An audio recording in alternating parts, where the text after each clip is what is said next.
We have giant news to share about Tesla's full self-driving today.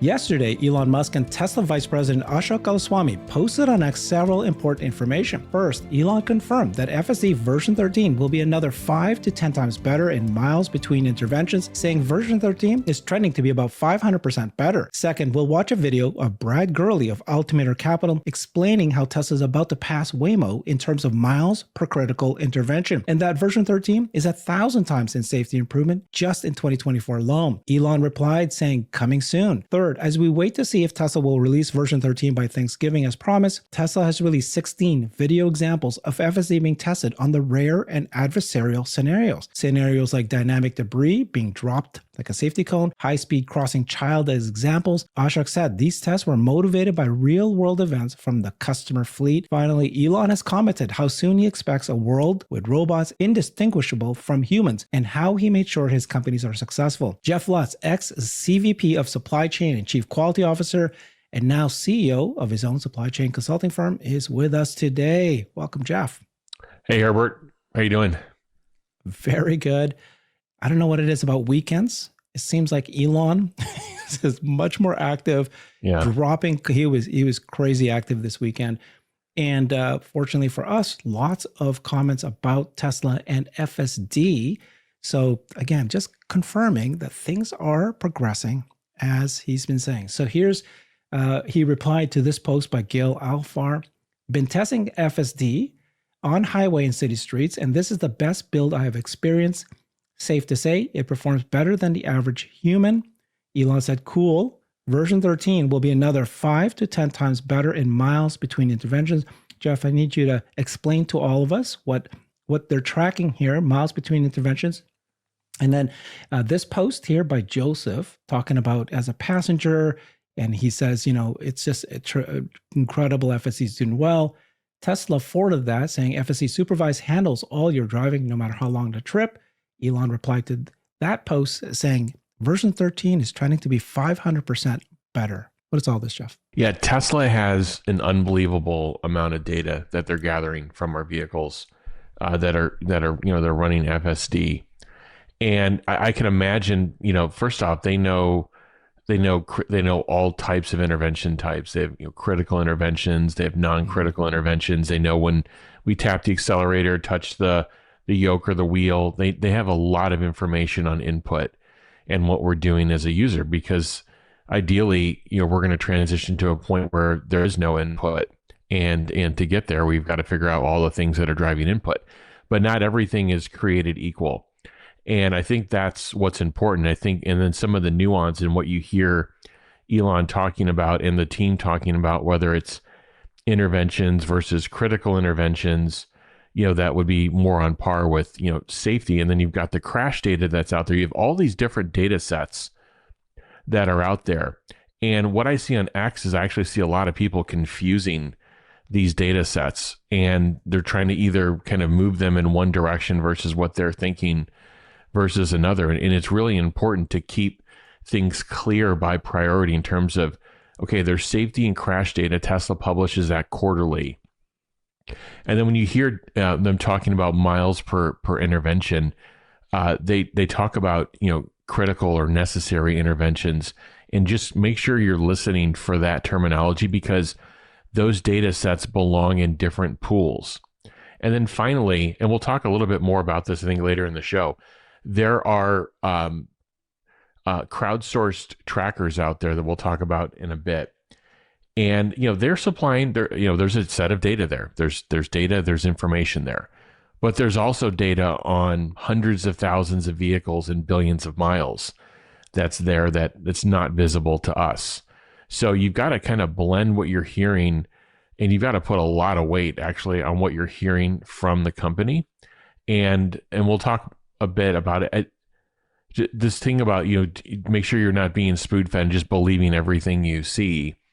The other thing I'd be mindful of is just be careful about how much weighting you're putting on one data set versus another. In my experience, and again, from managing, millions of units, from a product launch in the field and seeing the data coming off of those units, it's very different when you're looking at those large population sizes in aggregate versus looking at the very, very small data sets that you would see pre-production or pre-launch. So we'll get into some more data and we'll talk about it. Perfect. Yeah, Jeff, I love this. So we're going to take a look at what exactly FSD Community Tracker, which so many people say, hey, that's the only data we have as retail investors. But they when you look at it, they say people should see a disengagement every 27 miles. And what you're saying is, well, what kind of disengagement are we talking about? This is necessary interventions. This is not critical interventions, which is what Tesla is following. It's not uncommon to see FSD driving for hours, crossing 1,000 miles without the driver ever having to touch the controls. One, you replied to that, the conversation said, better to look at relative performance versus major release and over much larger data sets. Exactly. So that I found out that FSD beta, that tracker, apparently has only like 10 people, all mostly in Florida. It's something, but it's not enough. That you want to look at the whole data set. No one serious in tech would make any decisions based off of this data when there are billions of miles and hundreds of thousands of users. The comparison to currently unmanned robotaxis are absurd. Yeah. Yeah. So there are, I would say dozens of people in each of these states, some, more so. But it's completely insignificant when you compare it to the size of the fleet running. But you don't ignore, like when data comes in, you have to figure out what's signal and what is noise. And you don't necessarily ignore everything, but I would say that there's kind of a high noise component in terms of what's coming in with these smaller data sets. Right. And the folks that are comparing FSD tracker, where there's a human being sitting in the vehicle making individual human judgment about when they want to enact an intervention versus a vehicle that's being driven by a computer with nobody in the seat. It's just totally absurd to me. One has a logic and data set and framework, and quite frankly, they don't even know how that data is even being reported. And these vehicles are being teleoperated. We don't know how that's being factored into the data. There's crash data on these vehicles as well. So I think these comparisons are just like people like pulling stuff, out of the air. And it's like it's a very important comparison, but they're not doing it the right. They're doing it in a very unimportant, laxed way. And people that get paid to do this and get paid to make big decisions about this and about investment in terms of inside of these companies and make safety decisions inside of these companies, they are not looking at this. They're looking at completely different data sets. So just in quick summary, there are differences in intervention types. Tesla knows this. Tesla's seeing the force data and sensor data off of the vehicle. They know they can map the timing of an intervention and what the sensors on the vehicle are telling them. There's a multitude of data that Tesla has, and to compare it to these things where it's just completely uncontrolled. The only thing you could do, and that's why I brought it up in that post, is you're better off only looking at one type of intervention and then comparing it to major release to major release. And otherwise, you're really going to get lost in data because you're adding users.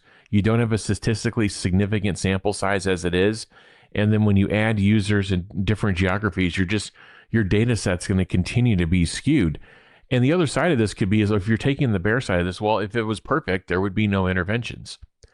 And I think the question is now you're involving human judgment in terms of like when the wheel is like in these decisions. And anyway, so we're being a little bit of a dead horse, but it's really important to understand the data you're looking at. And then when you're viewing things from people on X, I'm not saying that, how do I say this in an appropriate way? If people are going to be comparing data sets, find out if they actually know how to compare data and do it in a proper way. Okay. If they have a background in actually doing this, or, that would be just my advice. Absolutely. Okay. So the best thing we can do as retail investors, I think, is just to listen to the data that the company is releasing, not like these random data points that like you're saying. So this is, well, I would just weight them. I would just weight, Herbert. I would just weight them differently That's the Gotcha. point. You can't, I wouldn't be making my investment decisions off of, but people should make their own however they want. I wouldn't be doing it off of FSD track. Yeah. Or wait, like you said. Okay. So this is Beach G2 Pod, which is Brad Gurley, Altimeter Capital, Kirchner. and Frida Dwan is been doing tremendous amount of work, but basically they mapped out everything that Tesla's been saying, when they go 5 to 6 times better, 1,000 times better. And what they're saying is Tesla FSD is 1,000 times safety improvement. This is miles between critical intervention just in 2024 alone. Let's listen to what Brad Gerstner says, and then Elon replied to him. About FSD 13, it's the first model they've trained on the Austin supercluster. Parameter size is about 5 times bigger. And what I hear is that Elon's priorities around it are safety, safety, safety, safety. He wants to be able to understand different driver modalities in different situations. The metric which they use is MPCI, miles per critical disengagement. My partner Frida tweeted a couple weeks ago that at the start of this year, we saw 12.1 come out. By the middle of this year, when they released 12.5, it showed 100x improvement in miles per critical disengagement. And then with the launch of FSD 13 in the next couple of weeks, we expect another 10x improvement in terms of that MPCI. But here was the crazy stat for me. You're already at 1,000x better than we were at the start of this year in terms of miles per critical engagement. Now, if you do some back of the envelope, which she did in her tweet and Elon retweeted it, at launch in Q4 of this year, it looks like version 13 will be somewhere around 25,000 miles per critical disengagement. And we estimate that Waymo's right around that same level, maybe 20,000 miles. So they're already caught up, we think, with Waymo.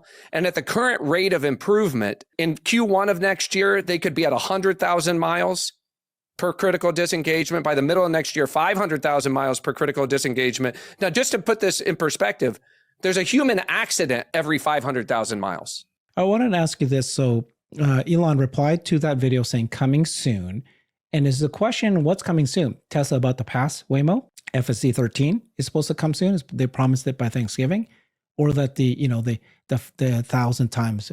He said that version 13 is trending to be about 500% better, 5 to 10 times better in miles between interventions. Yeah, I think if it's Elon, he's addressing the numerical claim, not these kind of subjective these subjective claims of trying to compare the services. They're not equivalent at this point. One is a driver in the seat, one doesn't. One still has human input, one doesn't. And it's not talking down to Tesla FSD. It's actually they're solving the problem in a completely different way from a scale perspective. And they're coming at it differently. So I think Elon's responding to the 1,000x coming soon. That was discussed. That was posted, by Ashok and the team as well a month or two ago. And I think Elon is saying, look, we're tracking to that, and that release is coming soon. There are people that have been in both of the services and Cruise and other ones, and they're talking kind of qualitatively of like how the ride feels. And a lot of people are starting to say that,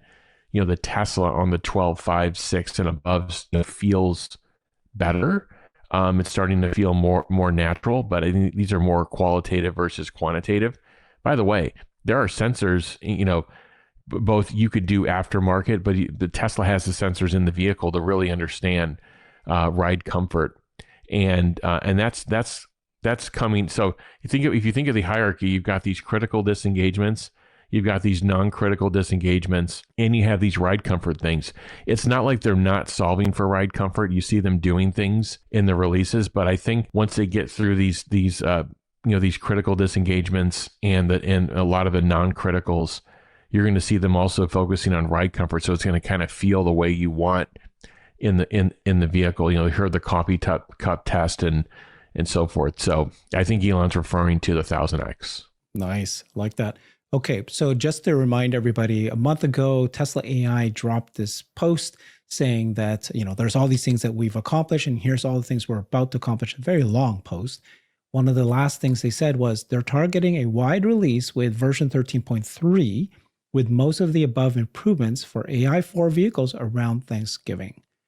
So we'll see if that is still on track. But in the meantime, they dropped this, which is 16 video examples of FSD being tested on rare and adversarial scenarios. Here's 16 examples. And they showed that.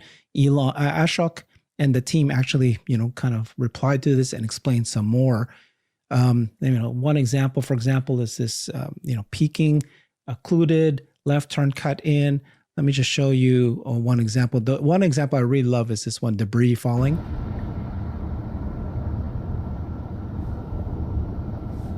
There's a cone dropped. And the car was able to recognize it in real time, dynamically. It's like happened right there. So here's a slower. He threw it out in front of the car. Look how close he was driving too.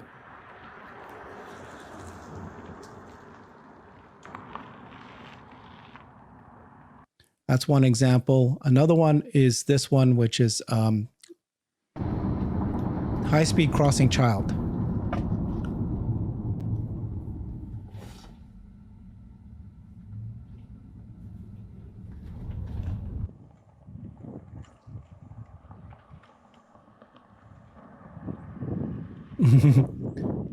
That's great. I mean, that's pretty fast. Yeah, I think what people don't realize is having a computer, a low latency computer, a low power, low latency computer with 8 cameras in. Remember, you only have 2 eyes looking in one direction with some peripheral vision. Now you're gonna have 8 cameras that are on all the time, and the latency from video input to control out. And you've heard, I think, Phil Dewan, some others talk about. I think Yun Sai is also some of the folks that are on the actual FSD team talk about this. You have a very low latency system. Basically, what you're going to get to my point here is we talk about getting safer or better than human driving, but now you're going to have all these computers. They're all built the same way. They're all going to have this super, human, AGI training set in terms of like what's the best way to react in every decision. And what's going to happen is we're going to elevate beyond this point of like, are we safer than a human? Then are we having less interventions than a human? Now all of a sudden you're going to have every vehicle driving at its best all the time. And what's that going to do for the safety profile? You're going to have this, because there's more than 1 billion unit fleet in the world on the road, and many of them are not Teslas, obviously. But it's going to start with, if you're in a Tesla, your crash avoidance, your safety, your comfort are going to be on a different level than everyone else.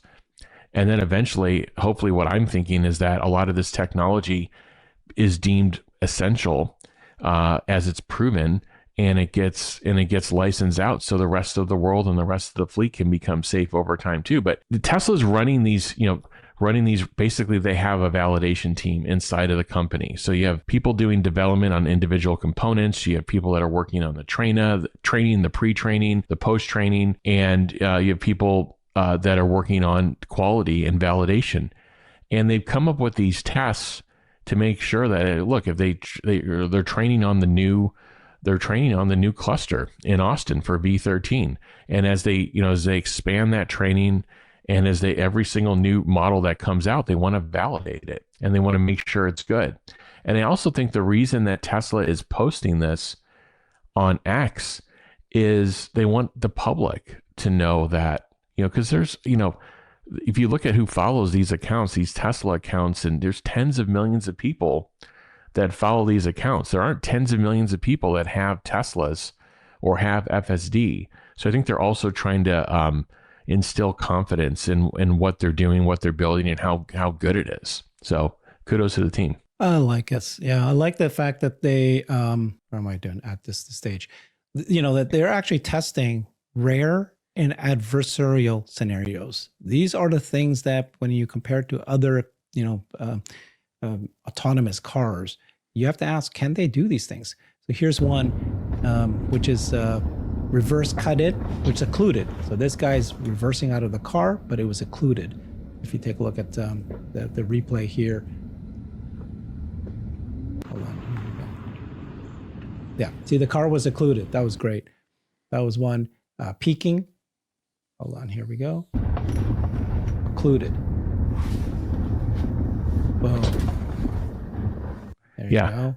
What you have inside a Tesla happening, and you'll hear the term they'll use, like, we have a validation team. And what happens inside of companies is there's this pleasant kind of tension that occurs where you've got developers and you have people developing software and getting their components integrated into a build. And then you've got, the integration team, and then you got the validation team. And when I talk about this kind of pleasant or necessary tension, they don't hate each other. They're, everybody's wearing a Tesla badge. They like each other. But the validation team is trying to find problems, and they're motivated to find problems. And the component teams and the integration teams are trying to not leak problems to the validation team. So when you have that inside of companies, this happens at all kinds of companies that develop software, and if you're a good leader and you're looking over this data, and I'm sure Elon and his senior staff they're trying to look at like how much stuff. If the validation team is finding a bunch of stuff, that's a problem. And so you want a good validation team. You want a sharp validation team. You want them updating their test cases. You want them making it more difficult. You want them understanding and being close to how the consumer uses the product. That's what you want.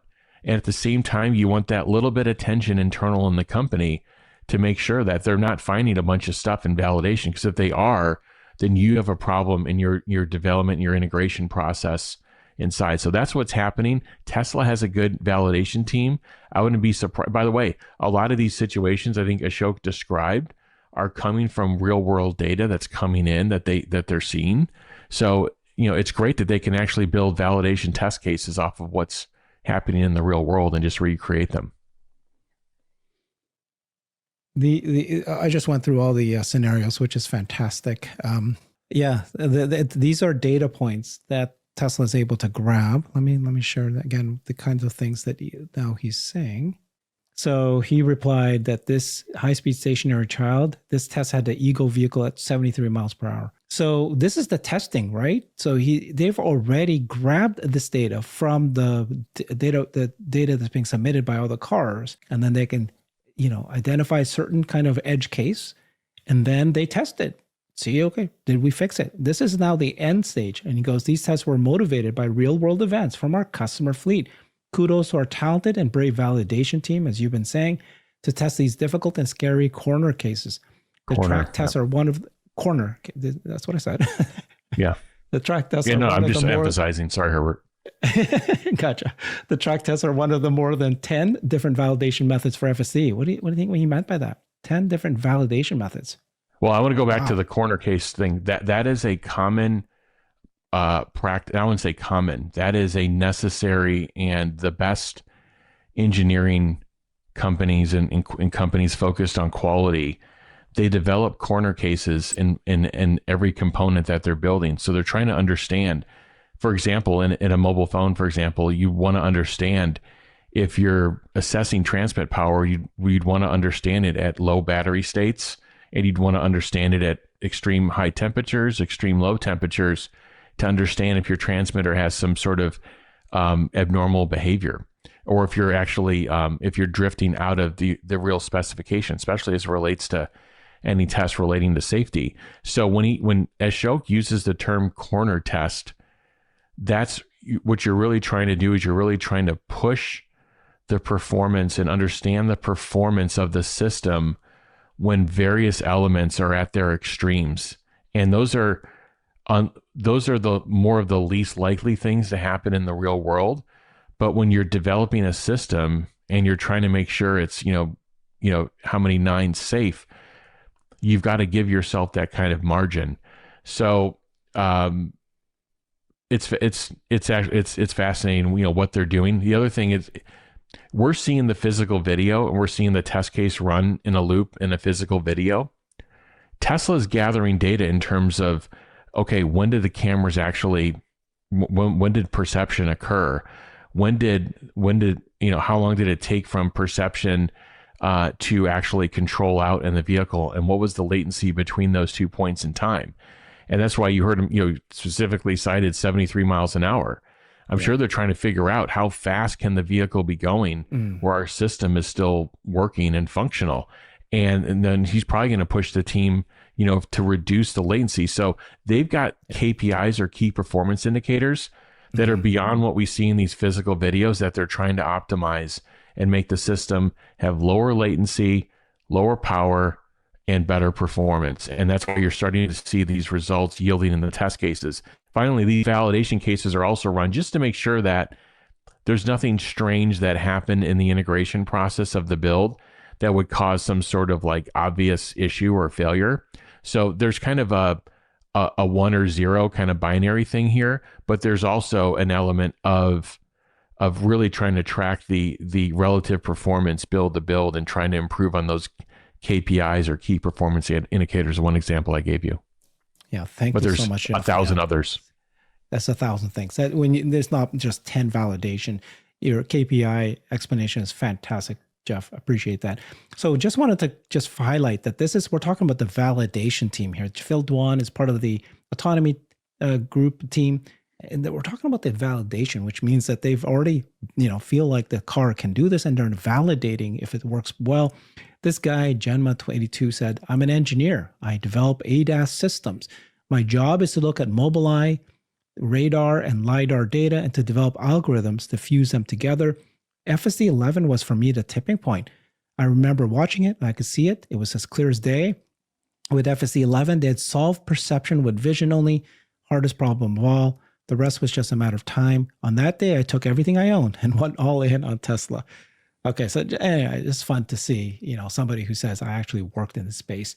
So let's keep moving here. We're going to talk about AI. This Elon replied to this post.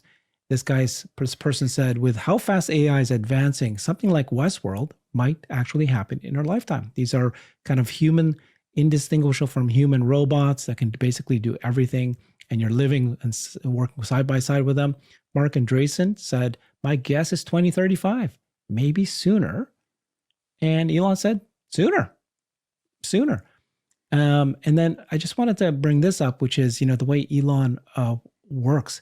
This guy works for XAI. And he said, this is how Elon works at why XAI is a truly special place to work at. Okay. So recently, Elon took the time to hear 5-minute presentations from everyone at the company about what they are working on, with everyone going into as much technical detail as possible. He gave feedback to every single team member on what they're doing and how to help make Grok better. Elon spent 18 hours total with the team on this. No other leader cares so much about making their team successful, and the results speak for themselves. Elon replied to that post, very interesting to learn the details. One day, Neuralink will greatly enhance human I/O bandwidth. So, he's talking about spending 18 hours with you and, talking as humans, but that's slow. He wants to be faster. If he had Neuralink, he can basically download what you're thinking and vice versa. Yeah, this is a management technique that I actually teach as it relates to cost management, for example. And I'm a big proponent of this, by the way. First off, as a CEO or leader, you need to be connected. When you think about the spans and layers to build an organization, spans are like how many people report, to you in one layer, and then the layers are the number of people between CEO and the lowest reporting title or layer in the business. And good businesses try to reduce the layers, and they try to increase spans and to be above a certain level. That's why you see companies like NVIDIA, for example, or Elon. The CEOs have 20 to 50 direct reports at any one point in time, because they really believe in this concept of reducing the number of layers and increasing the span. But this whole management technique about, I want everybody to come up for 5 minutes and tell me what they're doing, why it's important, why it's meaningful, to the mission of the company and our what we're trying to build. What does that do? Now, put yourself in, if this was, 200 people, put yourself in the shoes of those 200 people that you're going to, first off, you only have 5 minutes. So as an engineer, this is, engineers struggle with this. You even hear me struggle with it on our podcast sometimes, to be more concise, but you have to set up what you're building, and you have to show why it's good and why you're doing really good stuff. And you've got to build that story from beginning to end in 5 minutes. So what is it doing to the hundreds of people they probably had to give this presentation?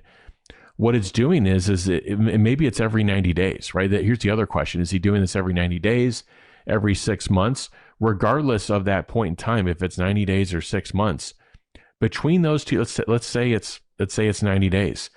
Between day one, day 1 and 2 to day 89, what are these people thinking about? They're like, I got to get up in front of Elon in day 90, and I have to tell him what I'm doing and what did I, that whole thing of like, what did you get done this week? Well, I've got to tell him like, what have I accomplished? And then what am I working on? And if it's not acceptable to him, he's got a great memory. He's going to tell like my boss that it's time for me to go. But if I do really well, like it could, really propel my career. So that drives a level of accountability down to each individual bench, engineer, or if you're a program manager or you're a product manager or whatever. It drives a level of accountability that sometimes doesn't exist in some of these big mega cap companies, I would say. So I'm a big proponent of CEOs connecting down to that individual layer and going through it in this very simplified format. It really drives accountability. And then that he can understand the technical. So he wants to know exactly and gives you advice, and vice versa. You can share info.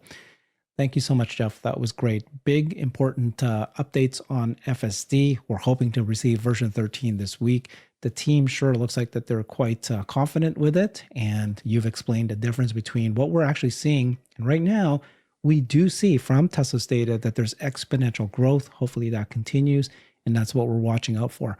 Thank you so much, Jeff. Follow him on his X account at the Jeff Lutz.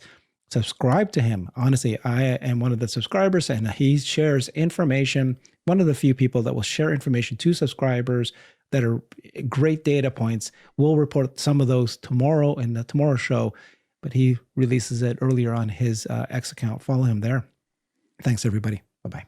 Thank you. I've created a website that is the most comprehensive resource for the Tesla investor. Please check it out. Simply go to my website at herbertong.com.